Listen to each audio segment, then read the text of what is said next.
A pleasant day to all. We are the teacher researchers from Mayamot National High School. In this presentation, we will be showing our research entitled Difficulties Encountered by MAPIT 9 Teachers in Teaching Physical Education through Self-Learning Module, Basis for Alternative Performance Task Development. My teammates, Mrs. Lizelle A. Cruz, Master Teacher 2, Mr. John Allen B. Burgos, Teacher 2, and yours truly, Aleli J. De La Cruz, will be presenting our research. For the rationale, this study tried to describe the experiences, factors, challenges encountered by MAPE9 teachers in teaching PE in the new normal setup in education. Therefore, improvements such as alignment of performance tasks, assessment, and effective utilization of available learning resources can be planned and expected to be executed as stipulated in DepEd Order Number 31, Series 2020, also known as Policy Guidelines for Assessment and Grading in light of the Basic Education Learning Continuity Plan. The key literature are the following for this research. DepEd Order Number 12, Series 2020, or the adoption of the Basic Education Learning Continuity Plan for school year 2020 in the light of the COVID-19 public health emergency. Next is DepEd Order Number 18, Series 2020, also known as Policy Guidelines for the Provision of Learning Resources Implementation of the Basic Education Learning Continuity Plan. And lastly, DepEd Order Number 31, Series 2020, also known as Policy Guidelines for Assessment and Grading in light of the Basic Learning Continuity Plan. The research aimed to answer the following questions. What are the factors do teachers consider in giving performance tasks in PE9 during pandemic? What are the challenges of MAPE9 teachers in creating performance tasks in PE9 through modular printed modality? And what course of action could be done to create appropriate performance tasks based on the identified challenges? For the methodology of this research, the researchers use qualitative case study research method. Qualitative study is a research methodology that helps in exploration of a phenomenon within some context through various data source according to Baxter and Jack 2008.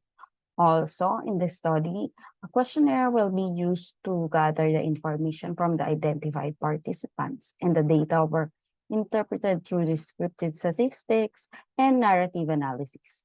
This method is used to analyze content from various sources, such as interview of respondents, observations from the field, or surveys. It focuses on using the stories and experiences shared by people to answer the research questions. And for the findings, for question number 1, there are 3 responded answer that the factors they consider is the availability of gadgets and internet connection, lack of any means of communication or contact to our learners when it comes to performance tasks implies to the credibility and integrity of the performance task assessment result. Teachers are able to determine if the learners perform the task properly and correctly according to the rubrics, while other respondents answered safety, availability of materials, skills, appropriateness required by the MELC DepEd, and health of the students. In light with this, there are existing safety guidelines before and after conducting a performance task in physical education. Availability of materials. Teachers encourage learners to modify materials they can use at home, and milk provided by DepEd was identified using the criterion endurance. Enduring competencies are those remain with the learners long after a task is completed. That is according to Reeves 2002. Furthermore, in question number 2, there are random responses. They have different challenges encountered in creating performance tasks in PE9 through modular printed modality. This means that in the current modality, there are a lot of factors to consider as basis for the alternative performance task development. Moreover, for question number 3, on what do the problem arise after giving performance tasks to learners through modular printed modality? Highlighted answer was response number 1. It was different among other responses, which the researchers find significant to the study.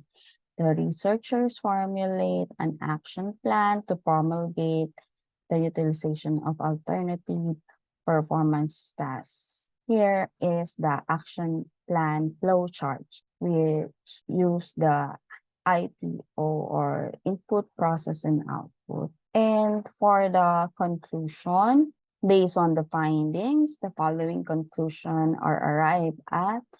Number 1, this study reveals that recalibrating students with the use of students' query sheet and individual learners' progress report.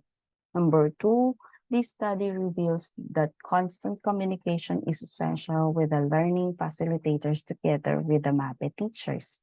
And number 3, the study reveals that reinforcement of learning would be very much needed to monitor the learner's progress and sustain their interest on learning and performing level during the pandemic. For the recommendations, in the light of the findings and the conclusions of the study, the following recommendations are offered. First, the researchers plan to spearhead an FGD session to the MAPE9 teachers via Google Meet, Zoom, or face-to-face, and a consultation performance task, rubrics, and assessing process with parents and students for result dissemination. The researcher planned to introduce a learning strategy and teaching technique applicable for modular distance delivery. And here is our references. Thank you for listening and have a great day.